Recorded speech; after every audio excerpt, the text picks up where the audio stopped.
When we met with Marvel to talk about our plans, the first thing we said was, I remember, it was, we don't want to bring the Fantastic Four to the Contest of Champions because to us, they've already been there. They're just missing. It's basically a 1.5-year event that we're going to start in January now that reveals where is the Fantastic Four, where have they been all this time, and why they're being disappearing, and how to bring them back. People that's been to New York Comic Con this year, some of them got this print that we made with the original 12 characters, and there's 4 silhouettes in the back.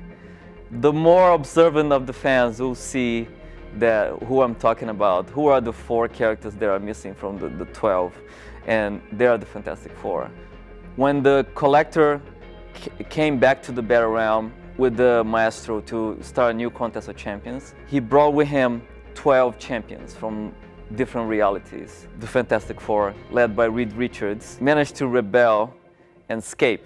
Reed Richards made a machine to try and break the Battle Realm with the help of the Silver Surfer, but the Maestro found out and he basically punched the multiverse and separated them into 4 different dimensions. And the Silver Surfer got punished by being sent to the beginning of time.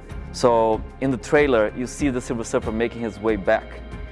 He basically uses his powers to fly through every single moment of the contest, looking for the Fantastic Four, so they can try and escape and free all the champions of the contest. So all the pieces are falling together with the trailer, with the cutscenes, and now with the January event, where the Silver Surfer, with the help of Night Thrasher, they find the first of the members of the Fantastic Four, which is the Thing. For Thing's design, we actually wanted him to have both defensive and offensive capabilities.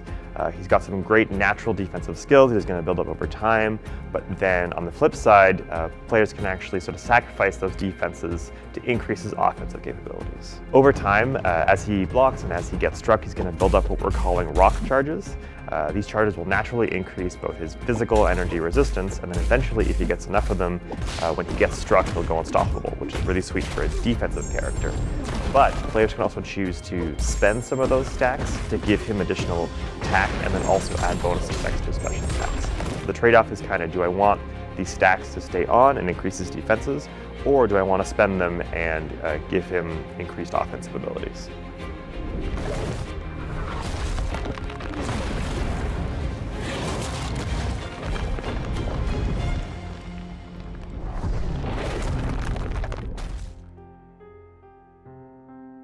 It's not only the 4 members, there's also the villains that we want to introduce. Diablo was an odd choice. Basically, we want to add a mystic Fantastic Four villain to the game. He's a very typical hand-rubbing character, you know, like the villain with the mustache and stuff. So I thought it would be interesting to try and do a twist on that character with the potions and the alchemy and stuff like that. Yeah, I think we pulled it off. Diablo is a master alchemist first and foremost, and we really wanted to capture that in his design. He has 4 primary concoctions that he can brew, one that lets him heal his wounds, one that lets him nullify his opponent's effects, and a couple others that are more combat and damage focused. Diablo is designed from the ground up to be a quest focused champion, and it's really up to the player to decide when's the right time to use a concoction and which concoction is the right one to use against each particular fight that might be coming along in a quest.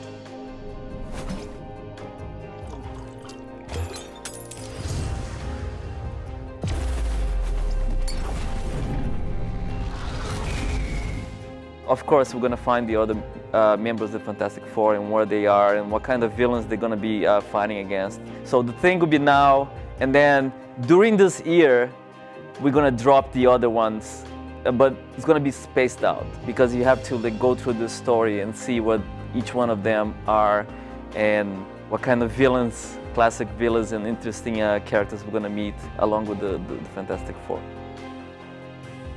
We never thought of a Contest of Champions without the Fantastic Four. So it means a lot that we finally can materialize them into the game. Especially now, you know, with the passing of Stan Lee, and everything that you love about the Fantastic Four has been there since the beginning. It's such a great, you know, family of characters. I want to do a homage to Stan Lee and also Jack Kirby, you know, 2 guys that brought the greatest comic book magazine to life and changed comics forever. And I think the Fantastic Four is something special, and Marvel knows about it. So we want to do justice to those characters. So, you know, somewhere Stan Lee and Jack Kirby can be proud of us, you know, and our little contribution to the Marvel Universe through the Fantastic Four and the story we want to tell.